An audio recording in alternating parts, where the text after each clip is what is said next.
Hello there, everybody. Welcome to another exciting Revenge of the Q&A. We have got a lot to talk about today. I have a lot of questions in my big old hat here. I got Starcraft 2 information, if that's something you like. PAX, the Gonnacons, all sorts of wonderful things. So let's get down to it, shall we? So I might have just noticed that my hat was in fact back there and not down here, and I pointed at nothing. And hopefully you noticed that too. It'll be like an Easter egg. Like, what did Jesse screw up on this time? Everything. Anyway, so that with the hat is worked out. I am now apparently Dr. Seuss. And let's move on to important things. 1, if last time you entered for this awesomeness, this signed Miss of Pandaria, I have a winner, and you will be notified post-haste. And even though I like Warcraft an awful lot, you know me, I'm not some, one-game chump. I like a lot of games, and I especially like a lot of Blizzard games, which I guess are kind of similar, but ignore that part of my point. Anyway, so I interviewed Christy Golden, if you remember that, and they have agreed to send a signed copy of this new book, Flashpoint, that takes place right before the new game coming out on Tuesday. And if you would like to win a signed copy of this book, by all means, go ahead and write in the comments below how much you would like it. Speaking of StarCraft, after I did that interview, I got so many messages that were like, dude, I didn't even know you liked StarCraft. I like it for different reasons than, say, Husky or Day9 like it, or TB for that matter. They like the competitive nature. I like the story, so once I play the campaign, I'm done with it. I have no need to go get my ass handed to me by some really good Korean kid. So really, when I play it, like every other game, I'm playing for the story. I loved it through StarCraft 1, through Brood Wars. The books are really good. I liked StarCraft 2 a little bit. I thought the ending was kind of like, to be continued, which I hate those kinds of endings. And I'm really excited for Heart of the Swarm. I hope it's very good. The build-up to it has been awesome. I can't wait. So, a lot of people are like, hey, maybe you should play it. It's a possibility, but if I did play it, 2 things would happen. 1, I would immediately say, if you want to see someone who knows strategies and knows what they're doing, go watch Husky, Day9, or TB. They know what's up.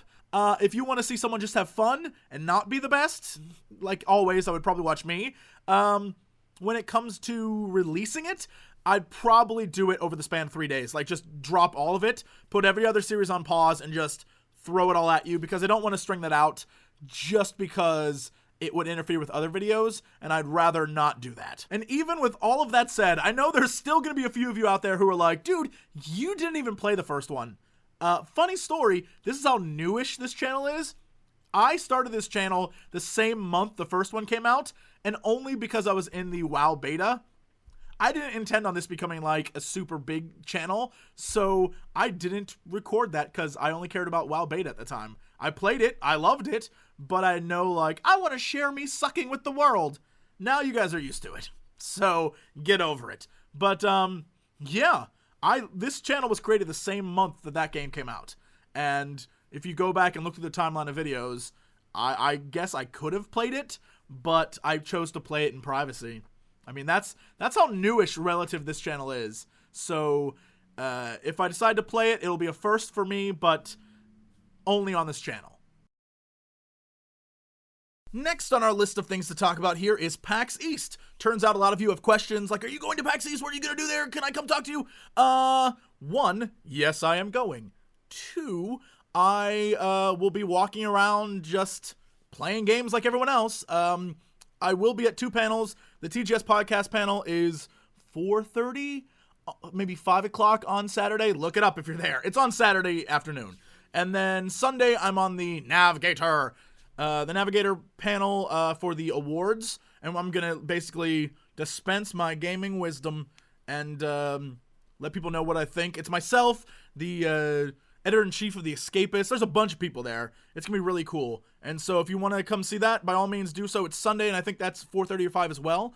Any other time that I'm just walking around, feel free to stop me. I think one of the days I'll be bumming around with Dodger, so if you want to find us then, you can, 2 birds, 1 stone us. Please don't stone us. Just photos. And, basically, a lot of people are like, oh, I wanted to come talk to you last time I saw you at PAX Prime, but I was really afraid to. No, you don't need to be. I'm like, this right here is me.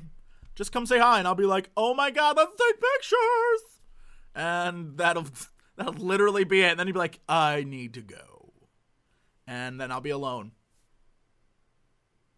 Really, I'm just gonna be like everyone else. Not like everyone else famous people, but everyone else like normal human beings. Because I know TB is gonna do recording stuff, and the game station's gonna be there with like Lisa Foyles, and they're gonna do recording stuff. So I don't know if it'd be cool to interrupt them while they're recording, especially TB. He's not cool with, like, if he's with someone, don't walk up to him. He'll be very mad. But if he's free, like, go talk to him. I know we're all pretty legit, like, friendly. So just, like, go talk to him and stuff if he's available. I know I'll be available the entire time. So, you know, standard rule, like, unless I'm, like, hobnobbing it with some game company trying to get free crap, I would just walk over. Hell, walk over while I'm hobnobbing it and be like, Jesse, you are so famous on the... We'll shake hands. This is how we shake. Jesse, you're so famous on the internet. And I'll be like, why, thank you, random person I do not know. Wink, I'll send you money later. If you're wondering what PAX will be like, PAX, just like most big conventions, there's a lot of people, there's a lot to see, and chances are you'll probably get lost. My advice, go with it. If you're there all 3 days, you'll see everything. And if you're there one day, just get lost. Who knows what you'll find? My best advice is go around the perimeter. This is my perimeter symbol. Go around the perimeter. Scope out all the outside booths, because those are usually where there's a bunch of free stuff. Love that swag. And then there's like a lot of cool little companies that you probably never would have seen. And then hit the middle. If you want some of that big middle swag and you're only gonna be there one day, figure out what games you like and you want to see and get ready. Great example, most games, for example, Borderlands 2, and I know Dishonored when it was playing, I think that was E3. I don't quite remember where that was. But I know, like, big games, if people want to see them, the line will be like 2-3 hours long. So if you want to get in line for that, I would recommend early. I don't know what I was going to say. I was like, I would recommend. I would recommend you get there early. That might be a thing now. The I. Put that on the internet. Illuminati, contact me. We can work wonders together. Also on my list here, Gonnacon. That is April 5th through 8th in merry old Nottingham, England. And myself, Dodger, Husky Row, we will all be there. And it is sold out, so if you wanted to go, there's no more tickets. However, if you just want to go to Nottingham, I'm sure we can, like, arrange a meetup at a pub? Eatery? Look, I don't know what's in Nottingham at all, but somewhere there. Also, we're going to be there a week early, just bumming around England. So, if you want to, like, find us, I know one day we're going to the Hobbit pub in Southampton. So if you want to go there and meet us, you can buy me drinks. And I think that's it for the list. So enough of all that. Let's get down to the hat. Question the first. This comes from Nick, who asks, you work 7 days a week, probably more than 8 hours a day. You are exposed to harsh opinions of 100,000 people every day. I don't know if it's that many, but I understand what you're saying. Do you like your job? Ooh, that's a good question. Yes. I mean, you'd be stupid to say you don't like your job of making videos on the internet of playing games and then giving your opinions on them. I am very blessed. Like, I am super lucky. And anyone who's like, this is so difficult, my life is horrible, is full of crap. There are times when I read comments and I'm like, why are you such a mean person? But I don't then go, man, I'm gonna quit this. Because I am very lucky. I can understand if you're just starting out and this isn't your job, but you want it to be, and all you get is criticism. I got that. I remember that when I first started, July 2010, I think. When I first started then, I was nonstop criticism because I did WoW beta coverage.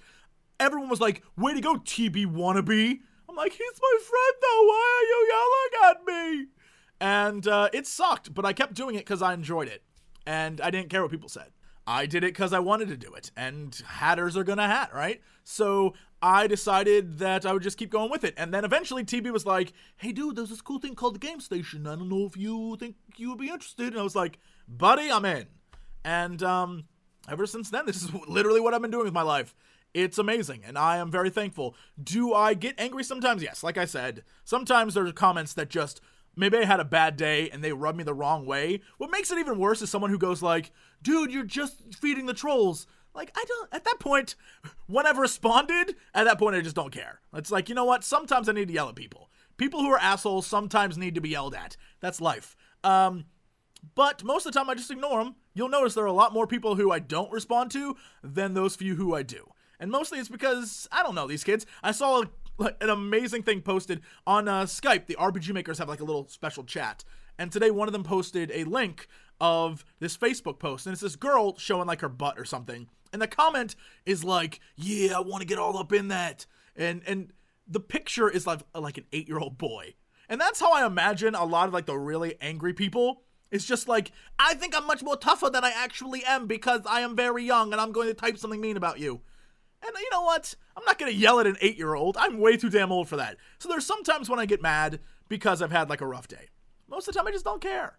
And I appreciate everyone's like, you're better than this, Jesse. You're wonderful. Thank you for making me feel that way. But really, I'm just like a normal person. Sometimes your feelings get hurt. Most of the time they don't. And eventually you'll learn to live with it. Eventually you'll just be like, you know what? They're assholes on the internet. I can manage. It's life, peoples. Not everyone's going to like you. Go listen to the Real Big Fish song, Somebody Hates Me. Boom. And along the lines of someone not hating me, look what I got. RJ sent this to me. It is a Ping statue, and it's wonderful. I freaking love this thing. Speaking of Ping, I was actually sent a video about Ping that blew my mind because it actually answered my number one question, which is, what is Ping? So the guys who made Dead Space 2 did a press conference, and during that press conference, they brought up game atmosphere and how to create like a really compelling world. And one of the things they talked about is how when they were making Dead Space originally, they went to this press conference, just very similar to the one they were giving, and the guy speaking, and I wish I could remember his name, I really wish I do. Go find this thing, it'll blow your mind, because he's also super famous. And he said, when creating your world, make something in it. Like if your game's a horror game, for example, make something in it that doesn't fit at all. Or if your game is like an action game, make something that doesn't make sense in there, right? So the example he used was, imagine you're creating a military sim or some type of army game, first-person shooter, whatever. If you have a cutscene of like 4 tanks and they're coming right at you, like, that was my tank noise. That second time was better. Anyway, that was worse.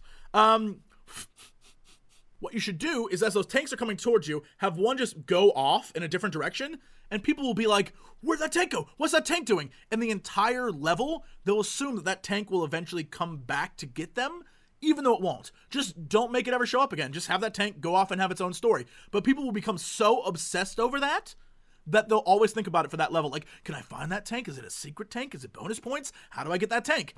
And so he said if you can do that for an entire game, you will achieve something magical. And so the Dead Space guys were like, we can do that. We have a horror game. Let's take this horror game and add something totally non-horror.